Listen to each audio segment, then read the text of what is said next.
William Coughlin. Era 28 de maio de 1993, quando William Coughlin, de 26 anos, com sua nova paixão por exploração de cavernas, decidiu visitar uma caverna no Kentucky com seus amigos James e Kevin. A caverna era dividida em duas seções: o tour histórico, acessível para a maioria dos visitantes, e o tour perigoso, reservado para pessoas experientes e ousadas. Após completarem a parte mais fácil do tour histórico, o guia perguntou se eles queriam seguir para o tour perigoso, mais desafiador. Quando concordaram, precisaram assinar um documento reconhecendo os riscos envolvidos e isentando os operadores de qualquer responsabilidade. Isso já deveria ter sido o primeiro sinal de alerta. Kevin decidiu não continuar e voltou para a área segura. O grupo restante, agora formado por William, James e mais 4 participantes, foi conduzido pelo guia até o tour perigoso. Ele reforçou a importância de permanecerem próximos uns dos outros e os lembrou dos possíveis perigos. À medida que desciam para as seções mais profundas da caverna, encontravam uma escada de cabo pendurada de 9 metros, com degraus de madeira. Depois de descerem e seguirem mais um pouco, havia uma segunda escada menor. Ao final da segunda escada, o guia informou que o tour oficial havia terminado. Ele mencionou que poderiam explorar passagens próximas, se quisessem, mas alertou que estavam atrasados e que ele precisaria se afastar por um momento para fazer uma ligação. Ele deixou o grupo na base da escada. Foi então que William decidiu explorar uma passagem que havia notado antes. Ele comentou com James, que concordou, e tentou subir novamente pela segunda escada. No entanto, a subida foi difícil. William tinha 1,83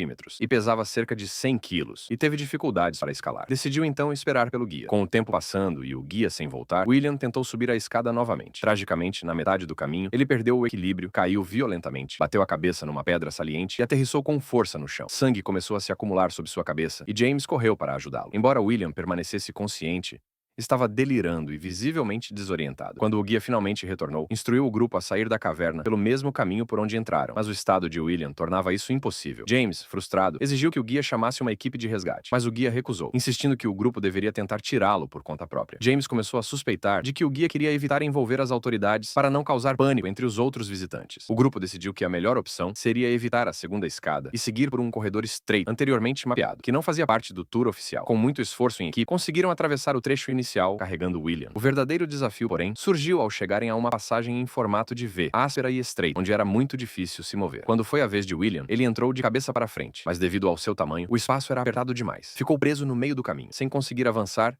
nem recuar. Preso na posição horizontal, com os braços debaixo do corpo, começou a entrar em pânico. A pressão do túnel sobre seu peito dificultava a respiração. O grupo tentou puxá-lo, mas sem sucesso. Com o pânico aumentando, o guia mandou James sair da caverna para avisar o dono da propriedade. James subiu às pressas, mas o dono parecia relutante em chamar as autoridades. O guia, finalmente percebendo a gravidade da situação, foi buscar um kit de primeiros socorros e chamou os serviços de emergência. Levaram 3 horas para os socorristas e paramédicos chegarem. Enquanto isso, James permaneceu ao lado de William, tentando mantê-lo calmo. Mas as respostas de William ficavam cada vez mais lentas e confusas, até que ele parou de responder completamente.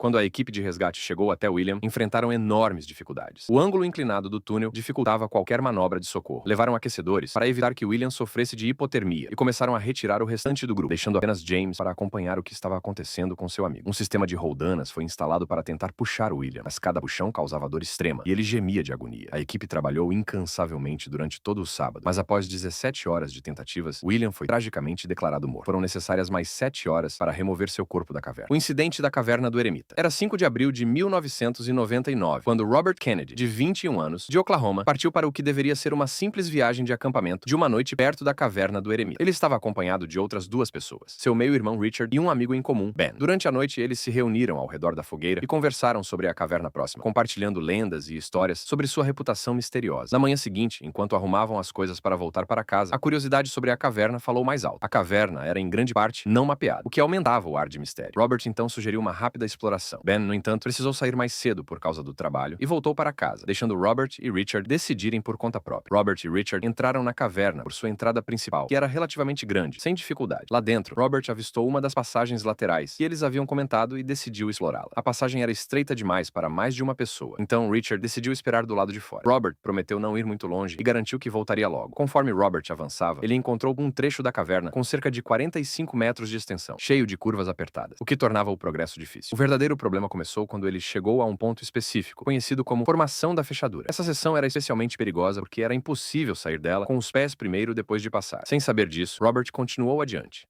mas quando o espaço ficou ainda mais apertado, decidiu que era hora de voltar. Ao tentar retornar pela formação da fechadura, Robert percebeu algo terrível. Ele não conseguia passar por ela com os pés primeiro. A única opção era seguir em frente por uma fenda ainda mais apertada, na esperança de que ela se alargasse adiante o suficiente para permitir que ele se virasse. O que ele não sabia era que a fenda tinha uma inclinação de 30 graus. Exausto, Robert se espremeu pelo espaço, soltando todo o ar dos pulmões só para caber. Após vários empurrões, veio a realização horrível. Ele estava preso. A gravidade jogava contra ele, e cada tentativa de se mover só piorava sua situação. Desesperado, Robert começou a gritar por socorro, mas Richard, que esperava fora da caverna, não conseguia ouvi-lo. Preocupado, depois de um tempo, Richard entrou na caverna por conta própria. Sem lanterna, pois Robert havia levado a única. Engatinhando na escuridão total, Richard chamou por Robert, que imediatamente gritou de volta, avisando que estava preso e com dificuldades para respirar. Percebendo que não poderia alcançá-lo naquela escuridão, Richard saiu da caverna para pedir ajuda. Cerca de uma hora depois, uma equipe de 10 socorristas chegou e começou a avaliar a situação. O maior problema era a localização de Robert. Ele estava preso em uma área extremamente profunda, aproximadamente 45 metros da entrada principal da caverna. Isso impossibilitava perfurar um túnel de cima. A única forma de chegar até ele era por dentro da própria caverna. Os próprios socorristas começaram a ter dificuldades para respirar devido ao espaço apertado. Então, instalaram um sistema de ventilação para bombear ar quente pelos túneis. Apenas um socorrista conseguia trabalhar por vez, e com ferramentas manuais, começaram a tentar alargar a formação da fechadura. Porém, a falta de espaço limitava severamente a mobilidade deles, e o tempo estava se esgotando. A respiração de Robert ficou cada vez mais difícil, e ele parou de colaborar, fazendo sons de sufocamento. Um sinal de possível asfixia. Após horas de esforço, os socorristas conseguiram cavar até alcançar os pés de Robert. Apesar de estar inconsciente, ainda sentiam um pulso fraco, o que deu esperança para tentar retirá-lo o mais rápido possível. Tentaram puxá-lo imediatamente, mas a tentativa falhou. Consideraram usar um sistema de roldanas, mas as paredes da caverna, feitas de calcário e gesso, eram frágeis demais para suportar a tensão. Sem outras opções, continuaram cavando ao redor de seu corpo, o que levou mais uma hora. Quando finalmente libertaram Robert, correram para levá-lo para fora da caverna, onde paramédicos esperavam. Tragicamente, já era tarde demais. Após 5 horas de esforços incansáveis de resgate, Robert Kennedy foi declarado morto. Tragédia na Caverna Negra. Em abril de 1995, Thomas Edward Benning decidiu visitar a Black Cave no Arizona. Já tendo explorado a caverna antes, ele se sentia confiante de que seria uma viagem relativamente segura. Ele entrou na caverna sozinho, equipado apenas com uma lanterna elétrica de mineiro, sem capacete. A primeira parte da caverna era familiar para ele, e Thomas navegou por ela sem problemas. No entanto, em certo momento, ele notou uma passagem lateral secreta que chamou sua atenção. Movido pela curiosidade, Thomas desviou da rota principal que costumava seguir e começou a explorar o caminho mais escuro e estreito. Depois de avançar mais fundo nessa passagem desconhecida, Thomas decidiu que era hora de voltar. Mas, para sua crescente preocupação, percebeu que já havia se passado uma hora e ele estava completamente perdido. Não importava o quanto tentasse, não conseguia refazer o caminho de volta para a rota conhecida. Com o pânico começando a se instalar, sua situação piorou ainda mais. Sua lanterna começou a piscar até se apagar completamente, deixando-o em total escuridão a quilômetros de profundidade, sem nenhuma fonte de luz. Thomas recorreu então à sua última esperança, uma caixa de fósforos. Riscando um fósforo, conseguiu criar um brilho fraco que mal iluminava as rochas ao redor. Não era muito, mas era melhor do que nada. Ele continuou avançando, usando um fósforo após o outro. Mas eles queimavam rápido, e logo ele ficou completamente sem fósforos, voltando a ser engolido pela escuridão absoluta. Apesar de tudo, Thomas recusou-se a desistir. Ele elaborou um plano. Deixaria pequenos objetos inúteis pelo caminho como marcadores, para não andar em círculos. Faminto, desidratado e completamente exausto, ele seguiu em frente até encontrar uma fenda, uma rachadura estreita na rocha com cerca de 1,20 m de profundidade. Acreditando que aquela poderia ser sua única chance de reconectar-se com a rota conhecida ou encontrar uma abertura maior, decidiu entrar na fenda, primeiro com os pés. À medida que se abaixava, seus quadris passaram da parte mais estreita e ele, subitamente, percebeu seu erro. Ficou completamente preso. Seus quadris ficaram firmemente presos entre as paredes da rocha, tornando-o imóvel. Usando todas as suas forças, Thomas tentou se erguer de volta, mas era inútil. Ele estava agora preso, sozinho no escuro, sem que ninguém pudesse ouvi-lo. Dias se passaram, e Thomas permaneceu na mesma posição, ficando mais fraco a cada momento. Em casa, sua esposa ficou cada vez mais preocupada com a falta de notícias. Ela entrou em contato com a polícia, que iniciou uma busca extensa nas cavernas da região. Infelizmente, Thomas não havia contado a ninguém exatamente qual caverna planejava visitar, o que obrigou os socorristas a procurar às cegas. Milagrosamente, os socorristas eventualmente localizaram seu carro estacionado perto da Black Cave. Uma equipe de resgate entrou na caverna e cuidadosamente explorou todas as seções mapeadas. Eles encontraram alguns dos pertences de Thomas, incluindo seus óculos e sua camisa, mas não perceberam a passagem lateral secreta que ele havia seguido. Incrivelmente, Thomas ainda estava vivo nesse momento, embora sua condição estivesse se deteriorando rapidamente. Dias se passaram e, sem progresso, as autoridades infelizmente encerraram a busca. Thomas foi oficialmente oficialmente declarado desaparecido. Recusando-se a desistir, sua esposa continuou implorando para que as autoridades retomassem as buscas. Ela distribuiu panfletos pela cidade e procurou qualquer pessoa que pudesse ter alguma informação, mas infelizmente ela não teria notícias do marido por muito tempo. Somente em dezembro de 1996, mais de um ano e meio depois, 3 outros espeleólogos explorando a Black Cave acabaram encontrando os restos mortais de Thomas no interior da passagem estreita e escura onde ele havia ficado preso. Se você chegou até aqui e quer ver mais histórias como essa,